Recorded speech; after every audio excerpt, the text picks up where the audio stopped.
नमस्कार प्यारे दर्शकों, मैं सुनीता सिंगल अपने चैनल एस्ट्रोलिंक में आपका हार्दिक स्वागत करती हूं और शनिदेव से ये प्रार्थना करती हूं कि वो आपके घर में सुख शांति बनाए रखें। दर्शकों, जैसा कि पहले जो वीडियो हमने बनाया था उसमें हमने देखा था कि मेष लगन की कुंडली में कौन कौन से ग्रह मारक होते हैं और कौन कौन से ग्रह योग कारक होते हैं।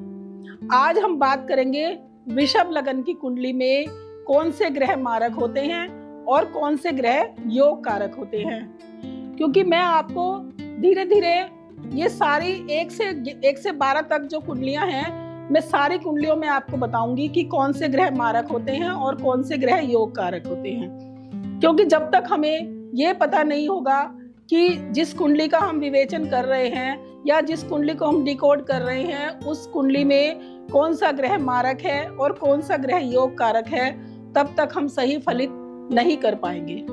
तो आज हम समझ लेते हैं कि वृषभ लगन की कुंडली में कौन से ग्रह मारक होते हैं और कौन से ग्रह योग कारक होते हैं। दोस्तों, ये जो कुंडली का पहला भाव होता है ये है लगन भाव, और इस भाव में जो राशि होती है उसका जो लॉर्ड होता है वो लग्नेश कहलाता है। यानी इस भाव में 2 नंबर की राशि है और 2 नंबर का जो स्वामी होता है, लॉर्ड होता है, वो होता है शुक्र। तो इसका मतलब ये हुआ कि इस कुंडली का जो प्रधानमंत्री है वो है शुक्र। तो जो भी ग्रह शुक्र का मित्र होगा वो ग्रह कुंडली में योग कारक होगा, और जो ग्रह शुक्र का शत्रु होगा वो ग्रह कुंडली में मारक होगा। तो आइए हम एक एक ग्रह को देख लेते हैं। सबसे पहले तो शुक्र एक लगन का मालिक है और जो शुक्र की दूसरी राशि है वो छठे भाव में आ रही है।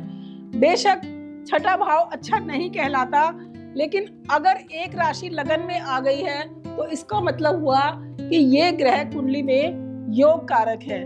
भले ही दूसरी राशि किसी खराब भाव में हो, लेकिन अगर एक राशि अच्छे भाव में है तो वो ग्रह योग कारक कहलाता है। तो शुक्र जो है इस कुंडली में योग कारक कहलाएंगे। उसके बाद दूसरे भाव में 3 नंबर की राशि है। 3 नंबर की राशि के लॉर्ड होते हैं बुध। अब बुध की एक राशि दूसरे भाव में है और एक राशि पंचम भाव में है, क्योंकि पंचम भाव जो है वो त्रिकोण का भाव है, बहुत ही अच्छा भाव है कुंडली में, और जो बुध हैं वो शुक्र के मित्र भी हैं। तो इसलिए बुध इस कुंडली में क्या होंगे? योग कारक। बुध इस कुंडली में योग कारक कहलाएंगे। उसके बाद आता है तीसरा भाव। अब तीसरे भाव में 4 नंबर की राशि है, क्योंकि 4 नंबर की राशि के स्वामी होते हैं चंद्रमा। क्योंकि चंद्रमा के पास एक ही राशि है और ये जो तीसरा भाव है ये अच्छा भाव नहीं कहलाता है कुंडली में, इसीलिए, और जो चंद्रमा है वो शुक्र के शत्रु हैं, तो इसलिए चंद्रमा इस कुंडली में हो गए मारक। इसके बाद आता है चौथा भाव। अब चौथे भाव में 5 नंबर की राशि है और 5 नंबर की राशि के जो स्वामी होते हैं वो होते हैं सूर्य देव। क्योंकि सूर्य देव के पास भी एक ही राशि है और ये केंद्र का भाव है, ये अच्छा भाव कहलाता है, लेकिन जो सूर्य हैं वो शुक्र के शत्रु हैं, तो इसलिए, और ये लेकिन ये भाव अच्छा है और सूर्य जो है वो शुक्र के से सम का भाव रखते हैं, तो इसलिए जो सूर्य होंगे वो इस कुंडली में सम का भाव रखेंगे, और जब सूर्य की दशा अंतरदशा आएगी तो ना बहुत अच्छे परिणाम मिलेंगे और ना ही बहुत बुरे परिणाम मिलेंगे। तो सम जो इस कुंडली में होंगे वो होंगे सूर्य। इसके बाद आता है छठा भाव हमने कर लिया, 7वां हमने कर लिया। इसके बाद आता है 8 नंबर। 8 नंबर के जो लॉर्ड होते हैं वो होते हैं मंगल देव। मंगल देव की एक राशि 7वें भाव में है और दूसरी राशि 12वें भाव में है। अब 7वां भाव भी मारक भाव कहलाता है, और 12वां भाव व्यय का और हानि का होता है। तो ये दोनों ही भाव कुंडली में अच्छे भाव नहीं कहलाते। और मंगल वैसे भी शुक्र का शत्रु है, इसलिए मंगल भी इस कुंडली में मारक कहलाएगा। उसके बाद आता है 9 नंबर। अब 9 नंबर के जो लॉर्ड होते हैं वो होते हैं गुरुदेव। अब गुरुदेव की एक राशि अष्टम भाव में है और दूसरी राशि लाभ भाव में है, 11वें भाव में है।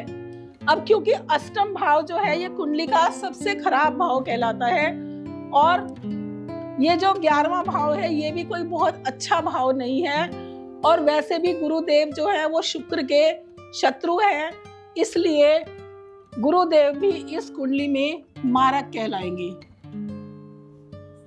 यानी वृषभ लगन की कुंडली में गुरुदेव मारक कहलाएंगे। उसके बाद आता है 10 नंबर। अब 10 नंबर की एक राशि त्रिकोण में है। ये भाग्य का जो भाव है, 9 नंबर का जो भाव है ये त्रिकोण का भाव होता है, ये बहुत ही अच्छा भाव होता है। और दूसरी राशि 11 नंबर की राशि भी केंद्र में है। तो ये दोनों ही भाव बहुत अच्छे हैं। और सबसे बड़ी बात यह है कि जो शनि देव हैं वो शुक्र के अति मित्र हैं, तो इसलिए शनि देव इस कुंडली में क्या कहलाएंगे? योग कारक। हमने 7 ग्रहों का निकाल लिया कि कौन कौन से ग्रह। अब देखिए, चंद्र, मंगल और गुरु, ये तीनों ग्रह इस कुंडली में मारक कहलाएंगे। जब भी इन ग्रहों की दशा अंतरदशा आएगी तो अच्छे परिणाम नहीं मिलेंगे, बहुत बुरे परिणाम मिलेंगे। और शुक्र, बुध और शनि और सूर्य तो सम है, तो शुक्र, बुध और शनि, जब ये 3 ग्रहों की जब दशा आएगी, क्योंकि ये जो ग्रह हैं ये इस कुंडली में योग कारक हैं और लग्नेश के मित्र हैं, तो जब भी इन ग्रहों की दशा अंतरदशा चलेगी तो बहुत ही अच्छे परिणाम देखने को मिलेंगे। तो इस तरह से दोस्तों, हम जब भी किसी कुंडली का फलित करते हैं तो सबसे पहले हमें ये देखना होता है कि कुंडली में कौन सा ग्रह मारक है और कौन सा ग्रह योग कारक है। क्योंकि जो ग्रह मारक है, चाहे भले ही वो कितनी भी अच्छी उसकी दशा चल जाए, कितनी भी अच्छी अंतरदशा चल जाए, लेकिन वो अपना जो बुरा प्रभाव है वो देता ही देता है। और जो अच्छा ग्रह, अच्छी जिसकी दशा चलती है, अच्छा ग्रह जो होता है कुंडली में अच्छी जगह प्लेस होता है, केंद्र में बैठा होता है, त्रिकोण में बैठा होता है, कुंडली में मारक होता है, तो ऐसे ग्रह की जब दशा अंतरदशा आती है तो बहुत ही अच्छे परिणाम देखने को मिलते हैं। तो दोस्तों, अगर आपको ये वीडियो पसंद आई हो तो इसे लाइक कीजिए और मेरे चैनल को सब्सक्राइब कीजिए, क्योंकि आप वीडियो तो देख लेते हैं लेकिन चैनल को सब्सक्राइब करना भूल जाते हैं। दोस्तों, ऐसा मत कीजिए, क्योंकि आप अगर हमारे चैनल को सब्सक्राइब करते हैं, लाइक करते हैं, तो इससे हमारा हौसला बढ़ता है। और जितना आप मेरे चैनल को जितना आप शेयर करेंगे उतना वो फैलता जाएगा और लोग भी इसका लाभ ले सकेंगे। धन्यवाद दोस्तों।